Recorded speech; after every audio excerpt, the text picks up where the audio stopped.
star 515 hash to subscribe.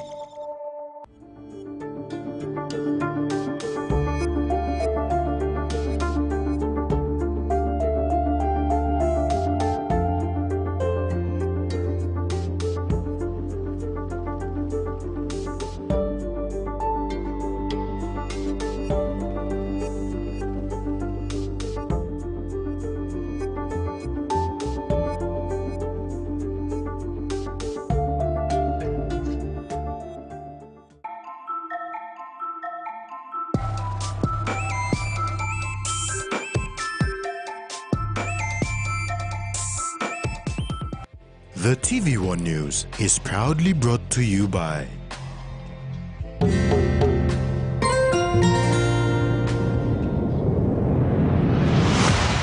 BSP, our bank, our people.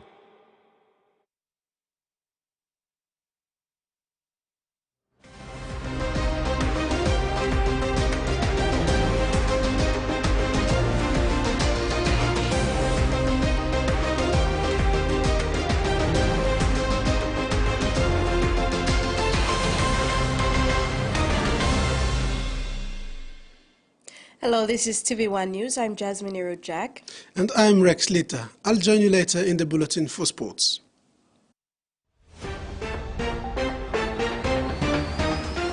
In this edition, police prepare arrests, reinforcement of airport security, and Martin Benny Cup coincides with celebration.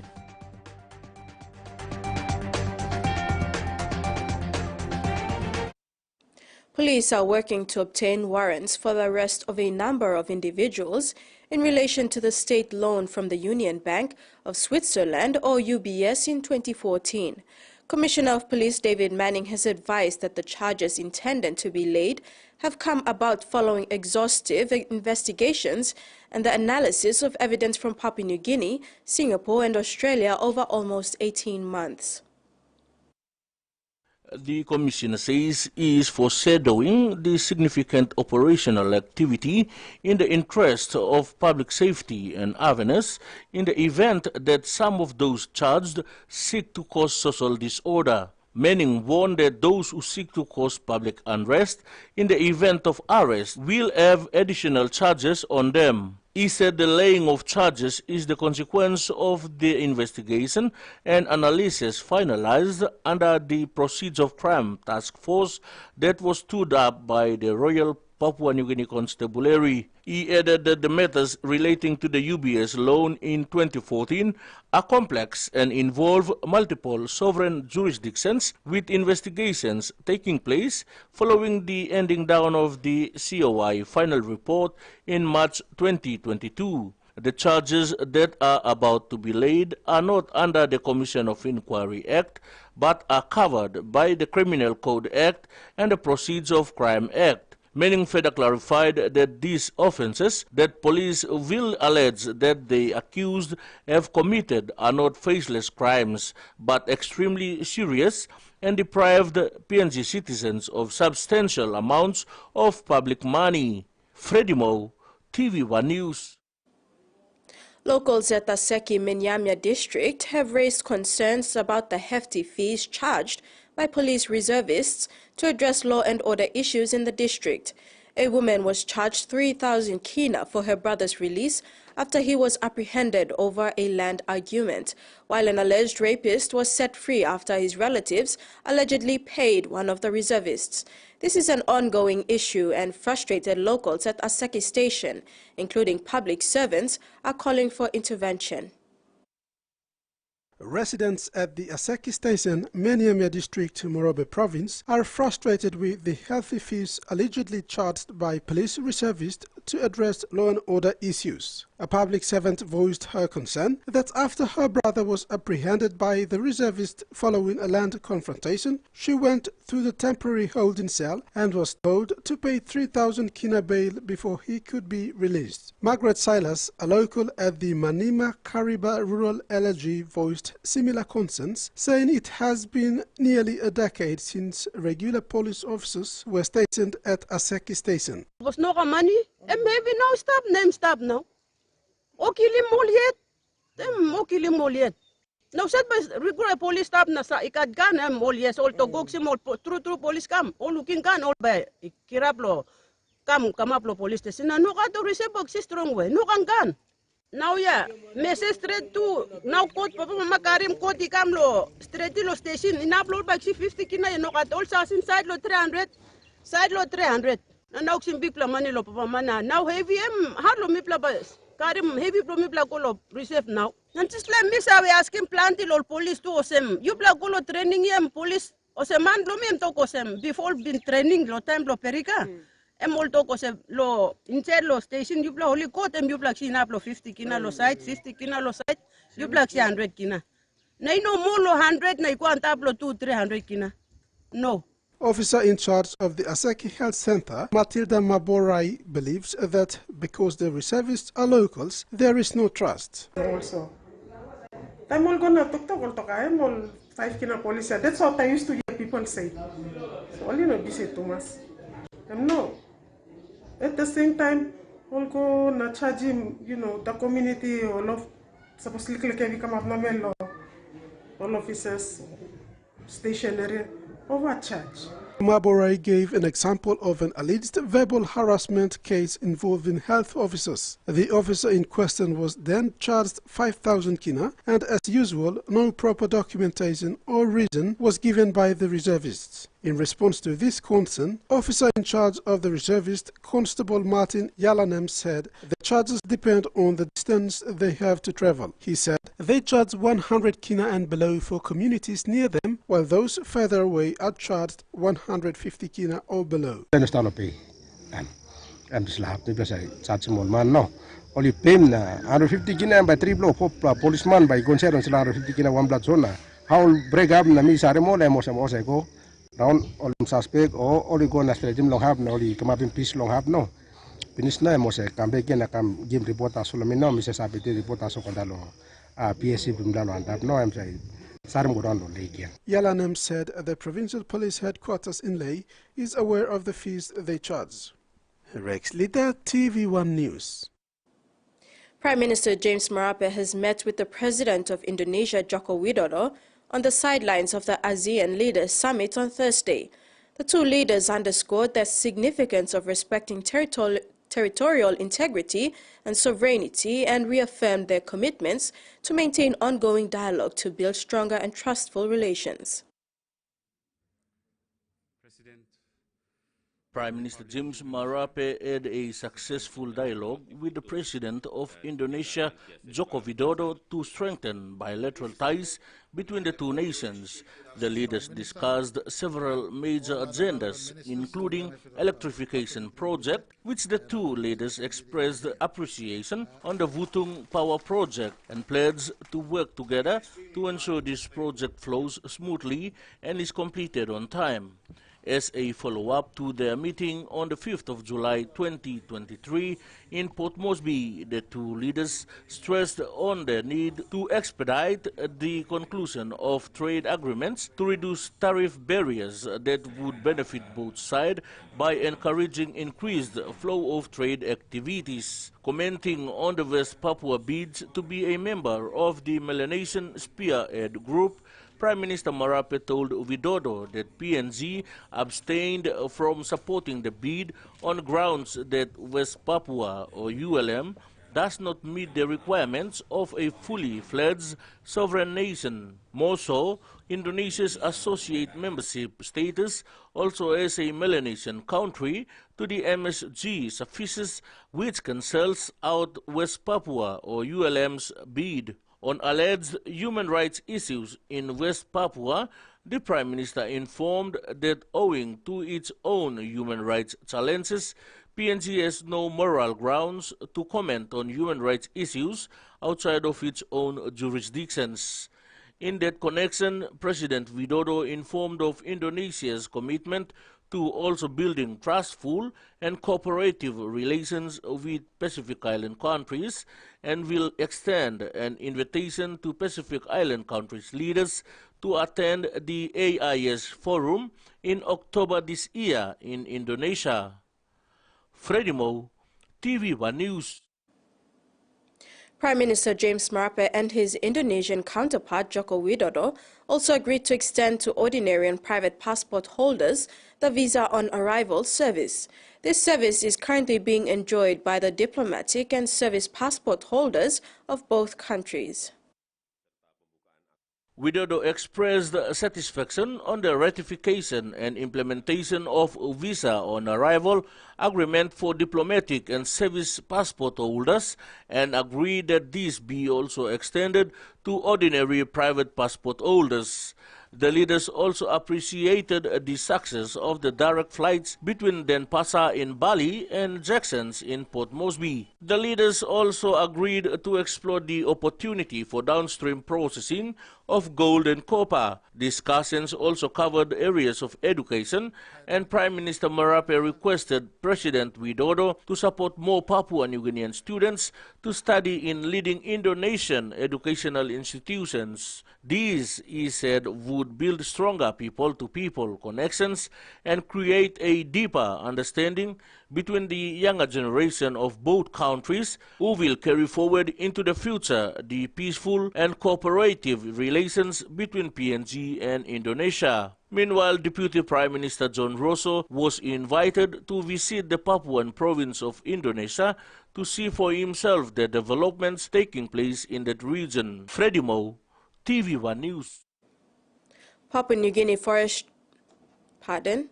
Following the failed attempt to smuggle 300 live ammunition at the Jackson's domestic terminal, Minister for Transport and Civil Aviation Walter Schnoebelt has assured the traveling public that they will go to the bottom of this to ensure the safety of the traveling public. He assured the nation that they have strengthened aviation security services at the airport and passengers and airport users should travel with peace of mind.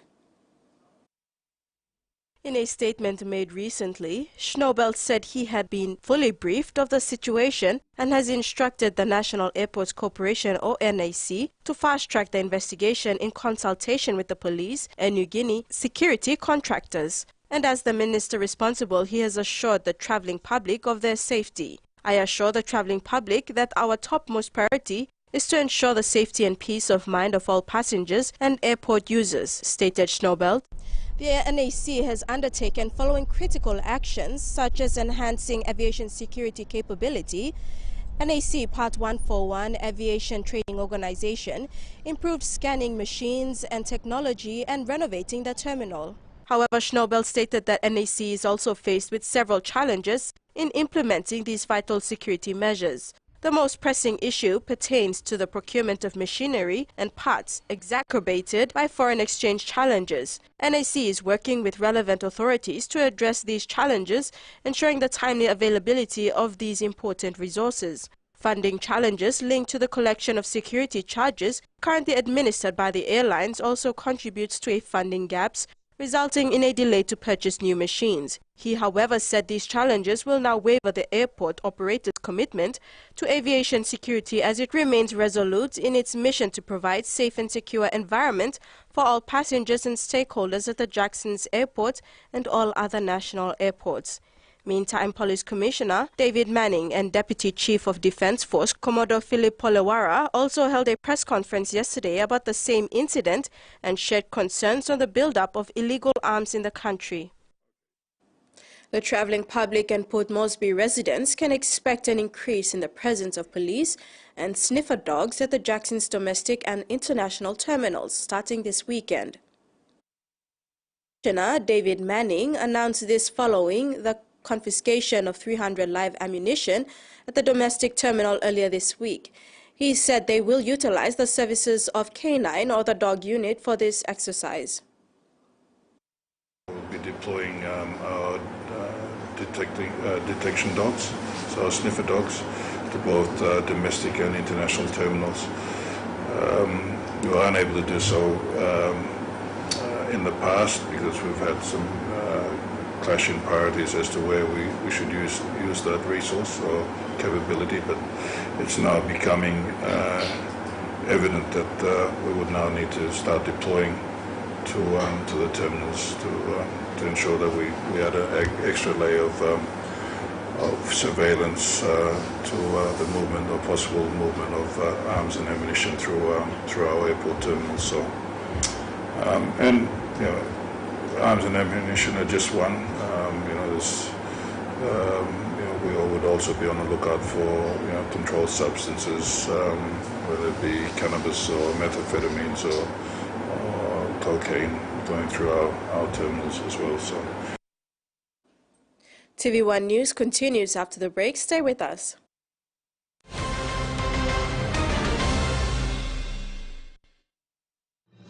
Experience a convenient and smarter way to do your banking with BSP Mobile Banking. You don't have to leave the office or your home to pay for bills. You can view your account balance, transfer funds, top up phone credits, or purchase Easy Pay units wherever you are. Visit your BSP branch today to register now for BSP Mobile Banking. BSP Mobile Banking, the smarter way to bank. BSP, our bank, our people. You like serving on winning plus scale rice mechi pack? Scale rice like giving you plenty chance to winning plenty scale prizes. Kind price or sell 256 plus scale rice Nambi set, 192 plus scale rice Kemo Eski, not 44 plus JBL and Co speakers, 102 plus wireless microphone. The win, 5 minutes scale rice or oil rice products, writing full name na contact details below the box and the receipt, not drop him inside the entry box. You get 4 plus draws, 4 plus fortnight, 116 plus winners, na 16 plus promotion locations. Just try us all. You got terms na conditions for this plan.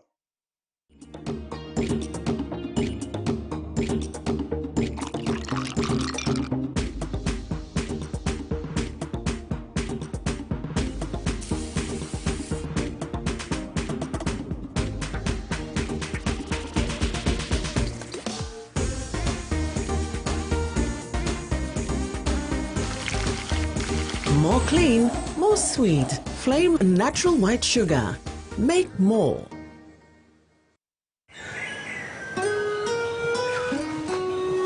From the rich soils of the highlands, the finest coffee has been grown by generations of Papua New Guineans. Expertly blended and roasted with over 80 years of experience, making the finest cup of Nescafe New Guinea blend. PNG's own coffee. Open Nets.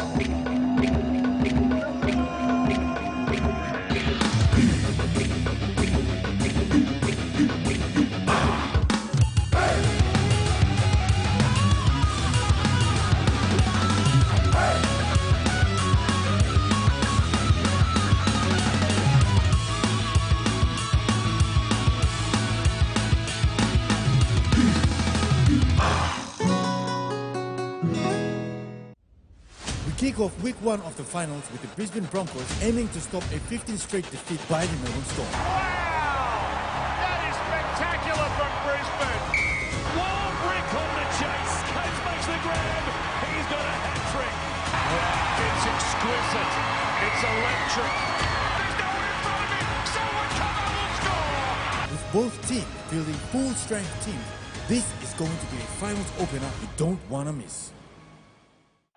A sporting superstar. He had the rugby world in the palm of his hand. Triggers a national controversy. Israel Folau became a flashpoint for a much bigger societal debate. Is this the way God created me? Inside the clash of culture, faith and football. A lot of Polynesians will say you're questioning our faith. A revealing 2-part documentary. The greatest contractual crisis that any sport has ever faced.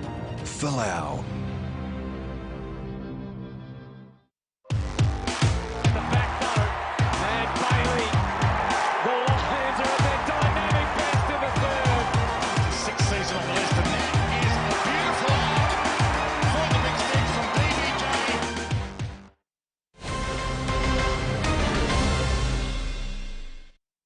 Welcome back. Bukbilong Pikinini today celebrated International Literacy Day at Port Moresby Nature Park, bringing together 200 children and donor partners. The event featured the launch of 2 books, When I Grow Up, I Want to Be a Zookeeper, and Animals of Papua New Guinea Identify Animals and Color In, along with a vital snake awareness presentation. Plush PNG animal toys and a visit to the park's wildlife enriched the day. Sponsored by ExxonMobil PNG, It was a memorable day of education and community support. Port Moresby will play host to the second National Climate Change Summit, focusing on climate justice and social inclusion. Simon Kilepa emphasized the urgent need to address climate change impacts on vulnerable communities with a call to accelerate access to climate finance. Nearly 300 participants from diverse backgrounds will discuss resilience, international commitments, and collaboration. The summit will be held from the 12th to 13th of September at the APEC House. The summit brings together policymakers, scientists, environmentalists, business leaders, civil society representatives, and international experts to engage in vital discussions centered around the theme climate justice and social inclusion. This theme simply highlights the importance of fairness, equity, and inclusion of PNG's response to the climate change. He said Papua New Guinea is highly vulnerable to the impacts of climate change. Rising sea levels, more frequent and severe weather events, and changing rainfall patterns are already affecting the country's coastal and highlands communities, agriculture and infrastructure. Kilepa is concerned that there is injustice in the fact that the most vulnerable nations are impacted severely by changes they did not contribute to over the last century, and they are unknowingly bearing the cost. There is a need to clarify, amplify the voice of our most vulnerable in a social, inclusive manner to make the case more justified response to the adverse impacts of climate change. He said the outcome of the summit will help the country prepare its response to build community resilience, accelerate access to climate finance, reaffirm the country's international commitments on climate change, and strengthen stakeholder collaboration on climate action in PNG. Climate change is a complex challenge that requires coordinated efforts across all sectors of society. The summit brings together stakeholders from government, industry, civil society, and academia to foster collaborations and share knowledge and resources. As Papua New Guinea is faced with unprecedented challenge posed by climate change, the need for collaborative and equitable solutions has been more critical. The minister thanked corporate entities and development partners who have come on board to support the summit. Rex Lita, TV1 News. Papua New Guinea Forestry Authority signed a Memorandum of Understanding with the University of Technology's Forestry Department on August the 25th in Lae, paving way to both parties to foster education, training and research. The MOU was signed on August the 25th in Lae by the PNG MD John Mosoro in the presence of UNITEC Head of Forestry Department Dr. Kosei Yossi. The signing also enables foresters at PNG with diploma to upgrade to degree or higher degree programs. These programs will be assessed either at Bulolo University College or UNITEC for the purpose of improving their work performance. UNITEC Head of Forestry Department Dr. Kosei Yossi said this year marks 61 years of quality forestry education in the country. We started in 1962. And today is 61 years of training and education in the country. And now, on behalf of the Vice Chancellor of the University of Technology, I thank the Ministry of Forestry, headed by Honorable Waipo, and the Managing Director of Forest Authority, Mr. John Mosoro, for signing this significant memorandum of understanding between the Forest Authority and the University of Technology. As part of the MOU, the UNITEC 3rd and 4th year forestry students will be taken on by the PNG during Christmas vacation for their 60-day professional work experience, which is a mandatory requirement for students to be eligible to graduate. This is a milestone achievement for the university. Today, the Vice Chancellor of the university is now asking the 13 academic departments to reach out to the communities so that the country we know that the university is contributing effectively to the country and the communities. The 3-year MOU will also look at the cadetship program, where PNG will recruit high-performing students after the completion of their studies. Frida Kana, TV1 News. Kundiawa Gembog district, nestled in Chimbu province, is abuzz with excitement as it prepares to host a vibrant cultural show in Kundiawa town next week. Member for Kundiawa Gembog and Vice Minister assisting the Prime Minister Muguwa Dilu received a donation of 10,000 kina from the National Cultural Commission to support the event, scheduled to take place from the 10th to the 12th of September 2023. Over 50 cultural groups from the corners of Chimbu province are set to coverage in Kundiawa town to proudly display their rich and unique traditions. Dilu expressed that this cultural show signifies a milestone for the Kundiawa Gembog district, not only as a celebration of heritage, but also as a catalyst for social economy development within the district and the entire province. 18 young men from the Central Province graduated in plant operator training yesterday, gaining skills in the operation of excavators. Barato Operator Skills Training, or BOST, provided the training to the youths in partnership with the Central Provincial Government, who paid the tuition fees for the students. The Barato Operator Skills Training, or BOST, is an avenue that provides second chance for youths in Central Province to gain basic trade skills. They held their second graduation in plant operator training yesterday and successfully had 18 students graduate in certificate in excavator. BOST Executive Director Tony Ombara said the training started with a team from BOST visiting the participating wards with the training materials and trainers, conducting both theory and practical lessons for the students.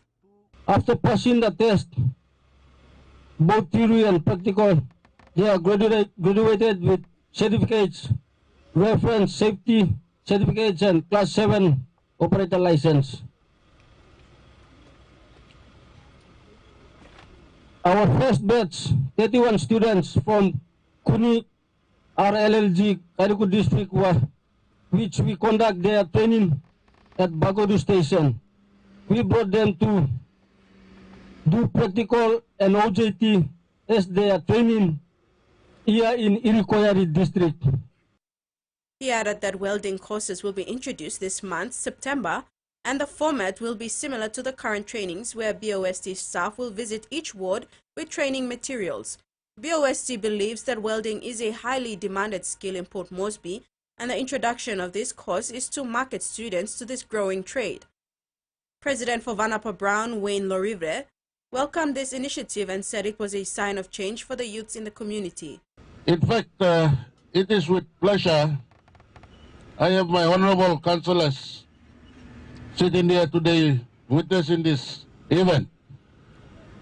The vision Block Governor, as the executive officers emphasized, empowering through education is the key way to go. The Central Provincial Government paid the tuition fees for the students with the aim to develop human resource in the province. Representing the Governor for Central Province, Executive Officer Taugen Ohoire was present and acknowledged the initiative. We acknowledge Barato Operator Skills Training as one of Central Province institutions to help our youth improve in their skills for career development.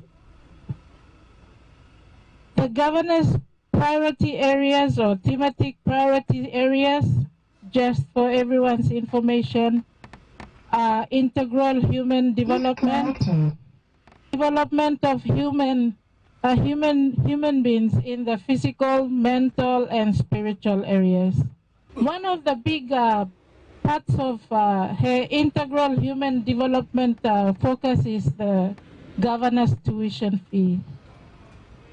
So the governor's tuition fee contribution for Barato Operators Training Center was 32,450 for 49 students. So each student was school fee subsidy was 1,200. So that's also for many other institutions nationwide where Central Province students are schooling. We'll be right back after the break. Stay with us.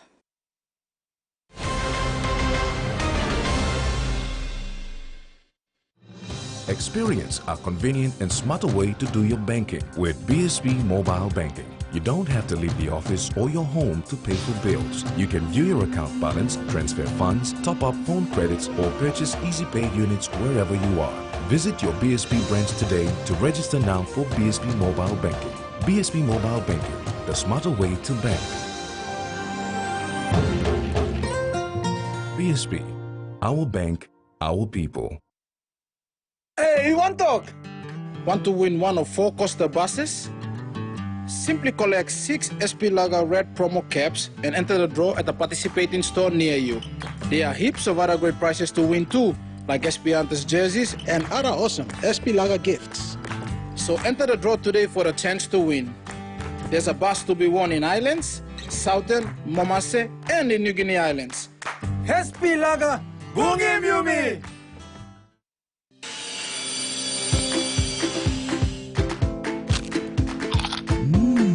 Right across the nation, we eat snacks crackers.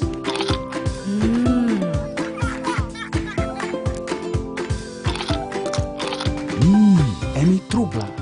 All get a young plana lapun, only like him snacks crackers. Only make him here, no PNG, one time lay biscuit company. It's crunchy and tasty. It's irresistible.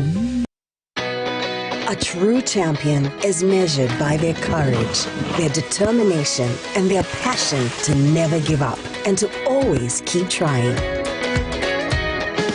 With a delicious Milo in milk taste and added nutrients, Milo in milk is a great way to fuel our little champions with nourishing energy every day. Because true champions give it their all. Milo, PNG and Mia. Prime PNG made.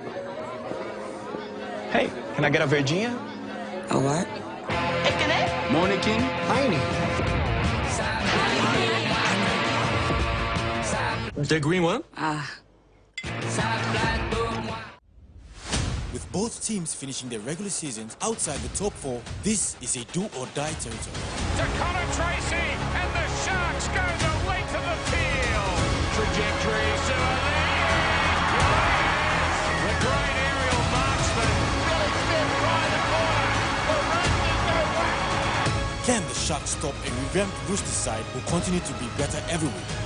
This will be a good one.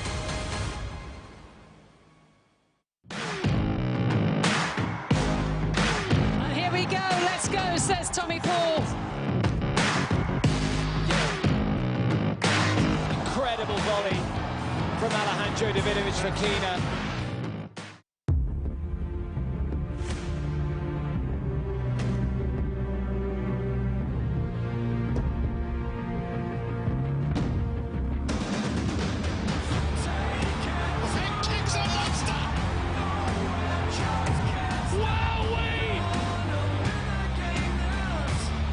This is insane! Live AFL, every week on ABC Australia.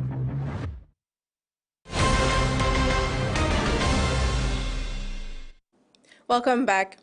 Presidents Vladimir Putin and Xi Jinping have decided to skip the G20 in Delhi this weekend, ending any chance for Western leaders to raise their concerns about the Ukraine war with the leaders of Russia and China.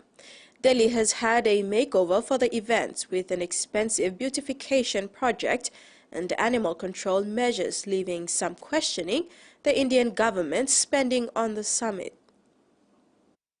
Over the last few months, we have seen this city of New Delhi transforming in the lead up to this G20 Leaders Summit. Roads have been resurfaced, water fountains have popped up across the city, and crucially signs like the one behind me with the Prime Minister Narendra Modi's face on them are everywhere in New Delhi.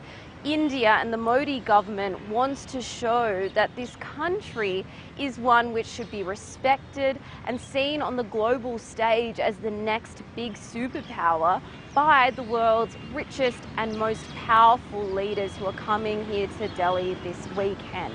Now, India also wanted to be seen as a middleman and a mediator between Western countries like Australia and the US, which India is growing closer to, as well as Russia, which this country has long-standing ties with. But President Vladimir Putin will not be making the trip from Russia to Delhi. Instead, he will be holding talks with Kim Jong-un about the possibility of North Korea offering weaponry to Russia for the Ukraine war. Another notable absence will be Xi Jinping. It's the first time a Chinese leader won't be attending the G20 summit, but that snub is a bit more personal. It's to do with India and China's disputes along their shared border. So considering these really notable absences, there are many questioning the effectiveness of an expensive forum like the G20. But there is no doubt that countries like Australia, Prime Minister Albanese, as well as the US, will be using this as an opportunity to woo India, which is very much the focus of Western countries' attention, which are trying to counter China's influence. A British warship is moored in Darwin Harbour this week, a regular stop on its travels around Australia. HMS Spey is on a 5-year deployment in the Indo-Pacific and considers Darwin a safe haven for its 90 crew members. Nestled in the Darwin Harbour, a ship committed to southern shores. HMS Spey now on its 7th visit to the top end, continuing its peacekeeping mission across the Indo-Pacific. It's not by any stretch to change the balance of power, it's to regenerate and reinvigorate relationships with partners and allies in the region, which we haven't really done since the Royal Navy left Hong Kong in 1997. Since leaving Portsmouth 2 years ago, HMS Spey and her sister ship Tamar sailed across to Colombia, up the US west coast, then past Hawaii and Japan, now roaming across the Indo-Pacific for the length of its 5-year deployment. A posting the commanding officer says is one of the most rewarding in the Royal Navy. The old adage of join the Navy and see the world is only really practiced by a couple of ships, and HMS Tamar and HMS Spey are certainly at the forefront of that. It's been everything I could have hoped for, travelling around Southeast Asia, the Pacific, Australia. Yeah, the port visit's just been great. And with 1 month back home for every 3 worked on the ship, life on HMS Spey is one sought after in the Royal Navy. I've only been on 4 weeks, but I think it's the best one I've been on so far, and it's probably the best one I'll ever go on. Rather than high-end warfare, HMS Spey's mission in the Indo-Pacific is more diplomatic, visiting countries like the Philippines and Timor-Leste to solidify relations. But here in Darwin, officers take the time to rest, relax and see the sights of the territory. Love being here, the town's got a really good vibe to it. Like going to Litchfield National Park, some great swimming spots, some great picnic spots around there as well. And while the twin ships are only deployed here for 5 years, those on board expect to stay in the region for a little while longer. The effects we can have in a diplomatic sense and on a military engagement sense is huge compared to the size of the ship. So I believe we'll probably stay here for 5 to 10 years at a minimum. A British naval presence here to stay. The Transport Minister has conceded the strip searches of Australian women in Doha factored into her decision to reject Qatar Airways' request for more flights into Australia. She says it provides context. The minister also insists any extra Qatar flights would not have made a substantial difference to competition here. Airport appearance putting Catherine King in the spotlight. Well, thanks for coming out, everybody. I normally don't have quite as big a press pack. The Transport Minister fronting the media after it came to light that she wrote to the 5 Australian women subjected to invasive strip searches in Doha in 2020. On the same day, she rejected the airline's bid for extra flights. This is the only airline that has something like that has happened. Then contradicting herself over her decision. I can't say that I wasn't aware of it, but certainly it wasn't the only factor. It was a factor. Well, it wasn't a factor in the decision, but it certainly provides context. But Qatar is still welcome in the capital. Qatar could increase its flights into Australia today. It should be flying here into Canberra Airport. In the chamber, the opposition pushed Catherine King on when the Prime Minister knew about her decision. Can the Minister confirm the exact date the Prime Minister or his office were informed of her decision on the application for additional Qatar Airways flights to and from Australia? I responded to the media request on the 18th of July, by which point the Prime Minister was aware of the decision I had made. The PM was showing no interest in talking about the matter while overseas. No, last one. But he's backing in his minister. That is not Do you still have confidence in the Come on. Of course I do. The government began its week expecting to spend each day defending its case for an Indigenous voice to Parliament.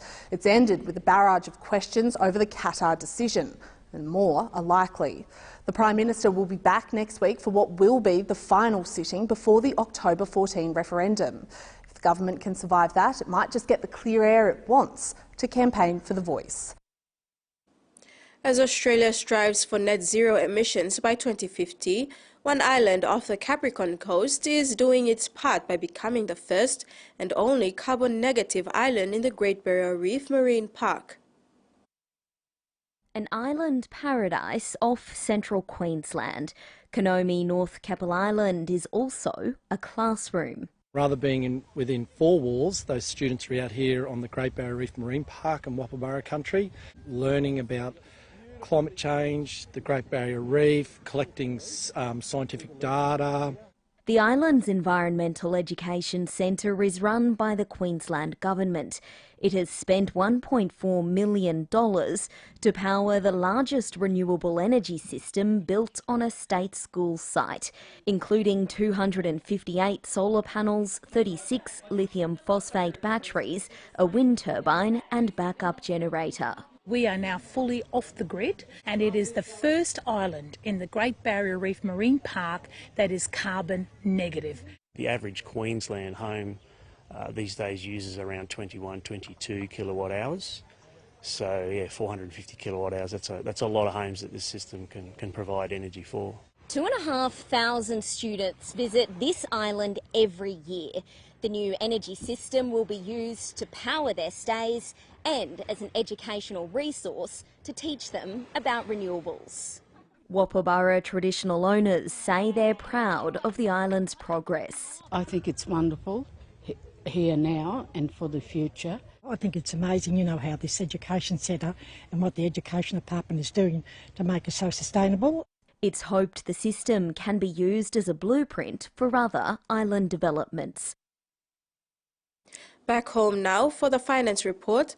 The kina closed unchanged at $0.2770 US in the interbank market. At Bank South Pacific, our kina was buying $0.2695 US, $0.4202 Australian dollars, $0.2445 euro, and 39.35 Japanese yen. Looking at commodity prices at New York close, all closed lower except gold closed higher. And on the stock market, the Dow Jones closed higher, ASX closed higher, and all ordinaries closed lower as well. And that ends the news segment. In sports, Under-20 Boys Confederate starts and POM AFL commence finals.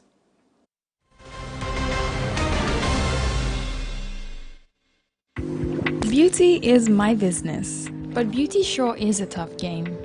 Filters are great, but great skin, better. And that's why my skin deserves the best. So I choose self-care, soaps that gently nourish my skin, resulting in a radiant look, made with tropical ingredients. I trust self-care from City Pharmacy, so bring it on! My skin is ready and so am I. William Hop Monimark belong 400,000 kina on-time roots rice. 600 per month by winning 500 kina each or get a fortnight na by God form the big blow winner belong 25,000 kina each. Long enter, buy 10 kg roots medium grain rice, cut him logo long front long bag, write him name na number long you long backside na put him long entry box long all participating store. Roots bid for cash giveaway. No can miss out. Terms and conditions is up. Get ready for more! Digicell's new Big Plus Supersized Data Plans. Now with more options, more plans, and more time. Choose from our daily plans, now valid for 24 hours, weekly plans, or even a monthly plan from our suite of Big Plus Supersized Data Plans. All with more data and starting from as low as 1 kina. Yes, you heard right. What's up, Sol? Yes, yeah! Only Digicell's Big Plus Supersized Data Plans gives you more. Activate today on My Digicell app or dial *675# only with Digicell. Change your TV plan to a postpaid plan and save more than 100 kina. Get a 30-day 40-channel plan for only 85 kina and get a free DTV plan to watch Rugby League, Quick and you miss it! or Filipino dramas from anywhere you want. good idea. How awesome is that? What a moment! Dial 1515 to speak to a TV agent and get yourself a postpaid TV plan today. Digicel TV. More channels, more choice, more value. Out of 10. Orange finishes. Blues, they go berserk. Oh, God, he's just proved you wrong, Phenomenal! A sporting superstar. He had the rugby world in the palm of his hand. Triggers a national controversy. Israel Folau became a flashpoint for a much bigger societal debate. Is this the way God created me? Inside the clash of culture, faith and football. A lot of Polynesians will say you're questioning our faith. A revealing two-part documentary. The greatest contractual crisis that any sport has ever faced. Folau. The western shores of France. The LPR is going to score. What a dummy! Oh, Conte! Sensational. Daniel Pinot. Oh, it's outrageous. More play for Talia. He's got the score. Magnificent from the outlet. Devastating for France. They had the ball for 2 minutes and it's turnover try. Miracles. I had a sore on my Philippines, and with the blessed water, I know definitely that whatever that is in here is gone. The doctor checked, got the scan machine, and then he checked. They couldn't find anything. The screen was just clear. Watch our program, Faith in Action, tomorrow at 8 a.m. on TVWAN.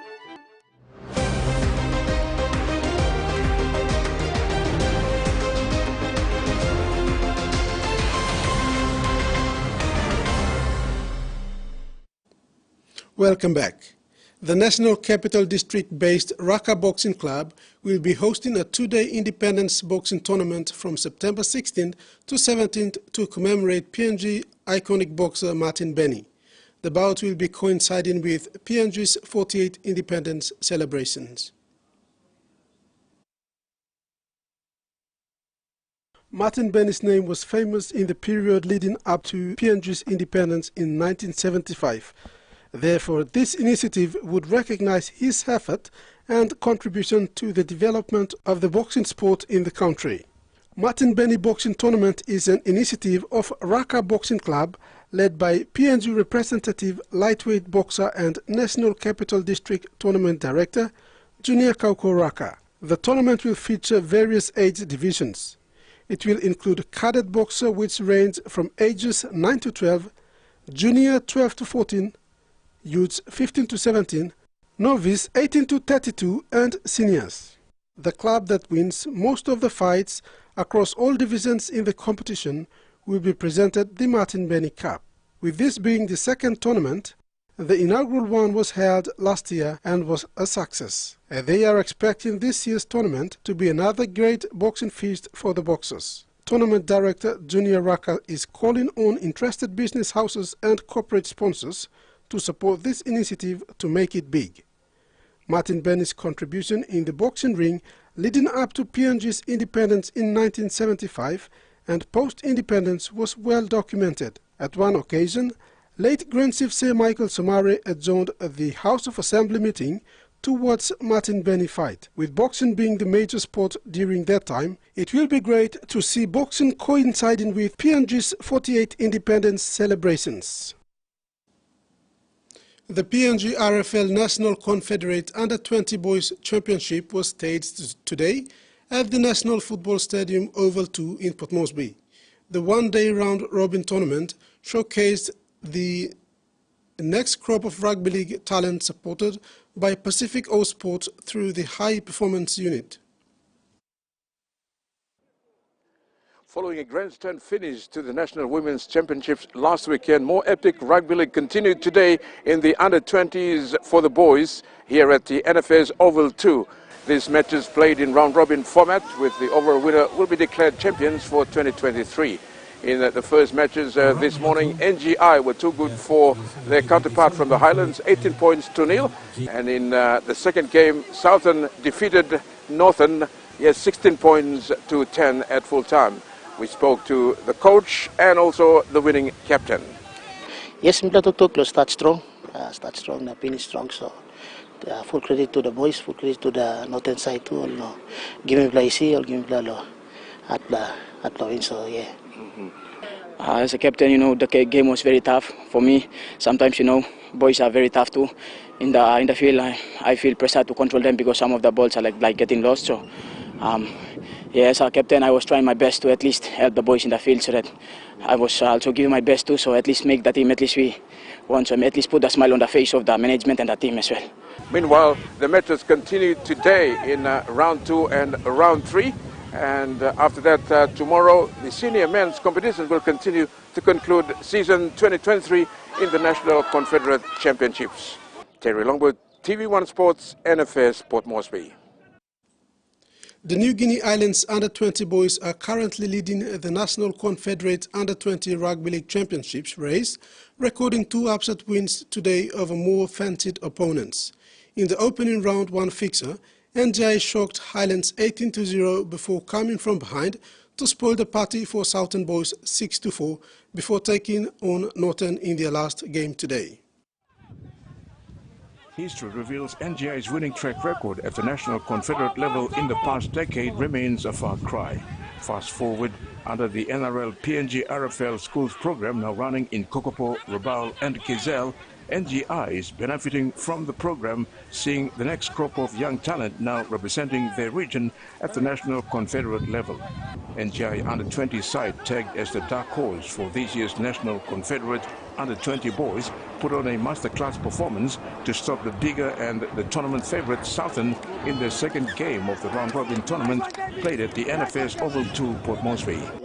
NGI coach former Guria Quinton Raggi showed a lot of resilience in their defence while they looked slick in their attack, but both teams were left wanting, closing out the half-time score at 0-0. Southern boys with their weight advantage kept peppering the NGI line using power play through the middle.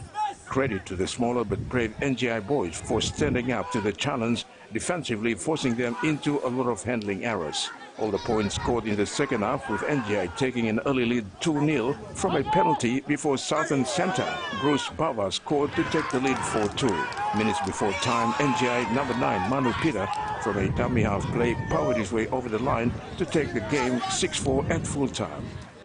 Yeah, we played 2 games with Islands and just with Southern. But yeah, Southern was very physical game. And our boys, we contain them and we play to our structure and game plan, and it worked out for us. And big congrats to our boys for playing on what we trained for. We knew that the Southern and even the other zones will be a much bigger size than us. That's why our game plan is to keep it simple, and we play to our structure. And our structure is to kick the ball down and we defend down there, and it worked out for us. This game was a challenge game and a lesson to us. Yeah, we won out, but we don't give up yet because our mind is functioning right yet. So thank you. The game that we are complete already is a lesson to us. The national championships will conclude with the senior men tomorrow. Terry Longwood, TV1 Sports. The Northern men go up against a much-fancied Southern zone tomorrow, Saturday, 9th September, opening their campaign of the 2023 PNG National Rugby League Zone Championship in Port Moresby. Northern Zone senior men head coach Kerry Tapako is aware of the flair of rugby league displayed by the City Boys and its fluency, but is keeping his money on his boys. Coach Tapako said sticking to the game plan and getting over every minor task in each attempt is paramount for the Northern Zone team. Tapako, in his first stint as Northern Zone coach, says there is a lot of talent still out in the region and such tournaments provide an avenue for scouting. He said the outing is an opportunity for the team to stand out and catch the eyes of selectors from the elite teams and competitions like the Digicel ExxonMobil Cup. He added the Northern Zone team is an all-local league boys with only exception of former Lace-Next Tigers utility Mafu Kalas to lead the side. Northern plays Southern in Game 1 of the championships on Saturday in Port Moresby. Terry Longwood, TV1 Sports. The Port Moresby AFL competition heads into finals tomorrow at Coles Oval with a top 5 teams. At a crucial time of the season, some teams will be disadvantaged with their top players joining the PNG Muruks in preparation for the international meet. Bismarck Maritime West Eagles is one of the teams that will be most affected. With some players expected to miss out on the finals football through representative duties with PNG Muruks, it makes the matches interesting. Port Moresby AFL President Douglas Lai said this will be a disadvantage to the clubs that lost players to this international sporting event, but an advantage to the clubs that have players full house. He said the club that lost players to PNG Muruk squad will be taking the field under strength and this will affect their performance. But Lai believes they can still fill in the best team and put up a good finals performance. The draw is set with University Tigers to take on TSI Lamona Dockers in the A Reserves qualifying finals tomorrow, and Concept Koboni takes on Bismarck Maritime West Eagles in the elimination finals on Sunday, September 10th. In the senior division, Gereka Bombers will play TSI Lamana Dockers in the qualifying finals, and Gereu Magpies plays last year's grand final runners-up Bismarck Maritime West Eagles in the elimination finals on Sunday. Winners in the qualifying final will take a week off for the preliminary finals. Losers will play the winners of the elimination finals next weekend. Gordon's Kokofa won the minor premiership in both A Reserve and senior divisions. They are on bye this weekend. The finals are expected to be a strong encounter with some teams playing to save their season and others playing to proceed deep into finals. The Rugby World Cup kicks off at 5 a.m. tomorrow with host France taking on New Zealand to open the tournament. There has been a massive drift in the world rugby ranking leading up to the event, and it will be interesting to see the tournament unfolding with the opening match. The opening match will be broadcasted live on TV1 Sports. The 2023 Rugby World Cup tournament could not start with a more exciting fixture than this match. The host team France Blues taking on the 3-time World Cup champions New Zealand All Blacks. The Blues are looking sharp heading into this match, with head coach Fabian Gatti revitalizing the side to impressive performance over the past few seasons. Last year, 2022, they won their first Grand Slam in 12 years when they defeated England 25-13 and defeated every Tier 1 nation at the time, including New Zealand, who were quite blown away the last time they met in Paris back in 2021. They have every chance of bagging the win in this match. They are one step higher in the World Rugby ranking and are on better form heading into the tournament. But take nothing away from the New Zealand All Blacks. New Zealand, on the other hand, have not been doing bad either under the leadership of Ian Foster and will be a charge for another World Cup title. Coach Foster Chargers are very much among the leading contenders, but there are still a few doubts over their capabilities, especially following their record loss to the Springboks in their final warm-up match. While there were factors which perhaps contributed to the size of the defeat, most notably, the majority of that 23 had not played for that month, it was still a setback. The defeat further begs the question of whether the All Blacks really are on the right track to compete for the Webb Ellis Cup title. Most of these questions will be answered tomorrow morning as the first World Cup match gets underway at the Stade de France Stadium. Both teams have a great deal of players on their squad and are posing up for the great challenge to open the 2023 Rugby World Cup. And now the weather forecast. Weather for the main centers for the next 24 hours.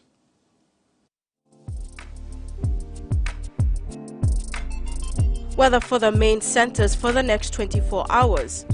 Southern, isolated showers and thunderstorms scattered over western province with windy conditions. Port Moresby, brief showers with inland thunderstorms. Daru, windy. Kerema, few showers with possible thunderstorm. Alotau, few showers, and Popondetta, some showers. Momase, isolated showers and thunderstorms scattered over Morabe with windy conditions. Lay, few showers, possible thunderstorm. Madang, partly cloudy. Wewak, possible brief showers, and Vanimo, few showers. New Guinea Islands, scattered showers and isolated thunderstorms with windy conditions. Lorengau, possible brief showers. Kaviang, few showers. Kokopo Rabaul, some showers. Kimbe, partly cloudy with brief showers, and Buka, showers with thunderstorms. Highlands, isolated showers and thunderstorms scattered over Hela and Enga. Mount Hagen, few showers. Goroka and Kundiawa, possible brief showers. Mendi and Wabek, few showers with possible thunderstorms. Oceans forecast for the next 24 hours. Coral seas, rough to very rough with east to southeast winds of 25 to 34 knots, reaching 47 knots with isolated showers. Solomon Sea, seas moderate to rough with east to southeast winds of 15 to 25 knots, reaching 33 knots at times with scattered showers and isolated thunderstorms. Bismarck Sea, seas moderate to patches rough, becoming rough over southwest sector with east to southeast winds of 15 to 25 knots, reaching 33 knots over southwest sector with isolated showers and thunderstorms. Pacific Ocean,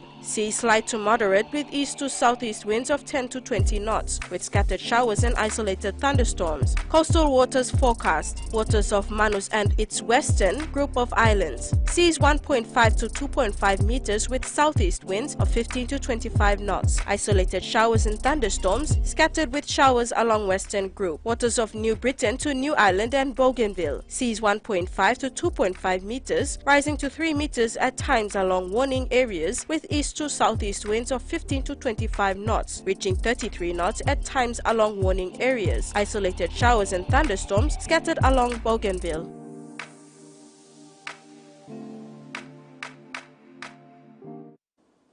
And that ends the news tonight. Have a safe weekend. Bye for now.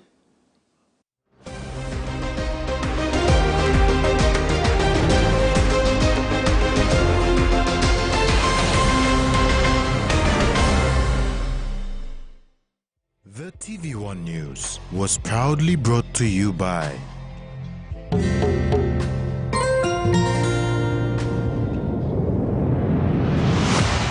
BSP, our bank, our people.